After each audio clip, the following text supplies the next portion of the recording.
Hello everyone, আমি স্বর্ণালী। তোমরা সবাই কেমন আছো? আশা করছি ভালো আছো, সুস্থ আছো। আর আমিও খুব ভালো আছি। তো আজকে তোমার সাথে শেয়ার করব যে আমার বাবা কিভাবে মারা গেছে আর কবে মারা গেছে। তো আমার বাবা মারা গেছে 2020 সালের 21শে ফেব্রুয়ারি। আর বাবা মারা গেছিল হার্ট অ্যাটাকে। শুধু হার্ট অ্যাটাক হয়নি, বাবার আরও কিছু রোগ ধরা পড়েছিল। বাবার বুকের এই লাংস খারাপ হয়ে গেছিলো। তারপর যখন হার্ট অ্যাটাকটা হয় তার মধ্যে দুটো মিনি স্ট্রোক হয়ে গেছিলো। তো প্রথম আমরা কেউ বুঝতে পারিনি যে বাবার এতটা শরীর খারাপ হবে। বাবার বেশ কিছুদিন ধরে কাজ ছিল না, অনেক দিন ধরে কাজ। আমার বাবা কাঠের কাজ করতো। আর বাবা করতো কাঠের কাজ। আর আমার বাবা যখন মারা যায় তখন আমি 3rd ইয়ারে পড়ি। আমার ভাই তখন ছোট, ভাইয়ের বয়স তখন 2 বছর কি 2.5 বছর।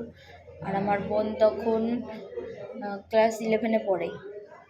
তো এই হচ্ছে গল্প। আর বাবা মারা যাওয়ার পর থেকেই বুঝেছি জীবনের মানে, জীবনটা কি কঠিন। বাড়ির উপর মাথার ছাদ না থাকলে কি হয় সেদিন থেকে বুঝতে পেরেছি। এখনও অবধি নিজের পরিবারকে নিয়ে নিজে লড়াই করে যাচ্ছি। কষ্টের মধ্যে দিন যাপন করছি। কষ্টের মধ্যে থাকলেও কখনো কারো কাছে হাত পাতি না। কেউ তো 2 টাকা দিয়ে সাহায্য তো করে না, সবাই আসে এক হাত লেকচার দিয়ে চলে যায়। আজকে এই অবধি বললাম, নেক্সট পরে আবার ভিডিওতে বলবো।